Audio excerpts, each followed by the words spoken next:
संसार में जितना हम आप देख रहे हैं वह शाश्वत नहीं है, वह सब नाशवान है। और जो हमें आपको नहीं दिख रहा है, परमात्मा का नाम संकीर्तन भजन वही शाश्वत है, परमात्मा का भजन।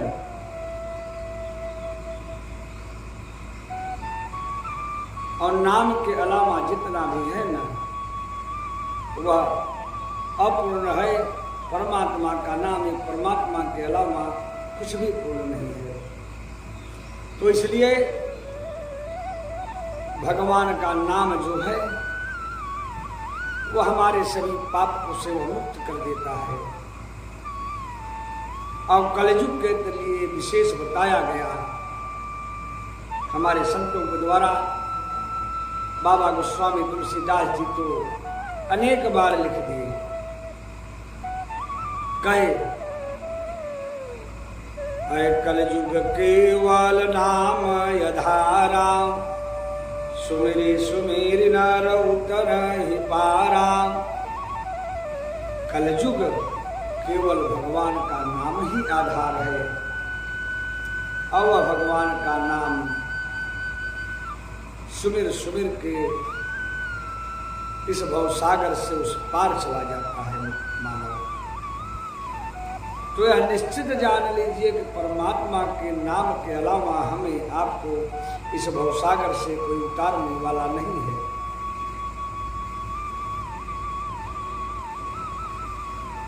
भगवान भी कह दिए रामन सकहि नाम गुण गाई। नाम की महिमा को भगवान ही नहीं बता सकते। और वह परमात्मा की जो वह गुण है, उसकी दयालुता है, और उसके बारे में वाणी के पास क्षमता नहीं है तो वह कह दे, वह अकथनीय है। और लेखनी की बात,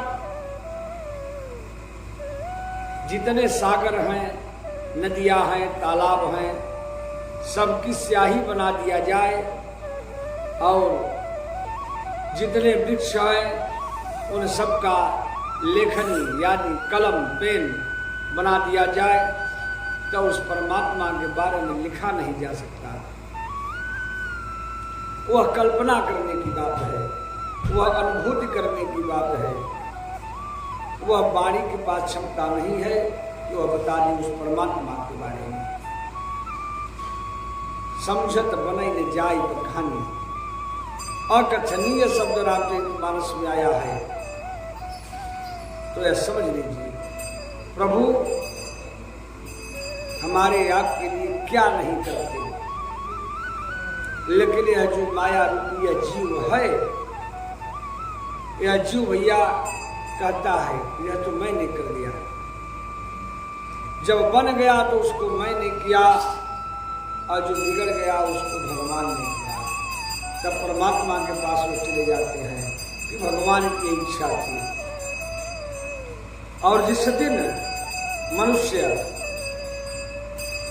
मन कर्म वचन से परमात्मा के केवल शरण में चला जाता है, वह कहता है परमात्मा मैं कुछ भी नहीं। और जिस दिन इस बात को कोई कह देता है मन से, हृदय से, तो जान लीजिए कि सारी जिम्मेदारी परमात्मा की हो जाती है। उसमें सब जितनी बात है सब ईश्वर देखता है, मैं और आप कुछ भी नहीं कर सकता।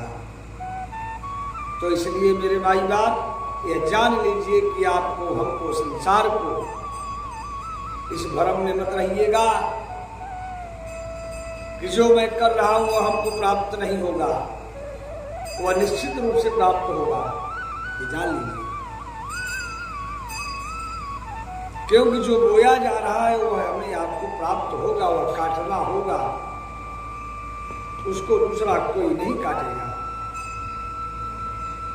लिख दिए बाबा गोस्वामी तुलसीदास जी, अरे कर कर्म पाव वही फल सोई। जो जैसा कर्म करता उसको वही पाता है, उसमें दूसरे का कोई न तो सोर्स न सुपारस, न घुस न पदाई, और कोई कुछ भी नहीं पाता। जो जो करता है वही पाता है। न तो कोई किसी को सुख देता है और न तो कोई किसी को दुख देता है। उसका प्रारब्ध, उसका कर्म ही उसको सुख और दुख दोनों दिया करता है। ये जान लीजिए।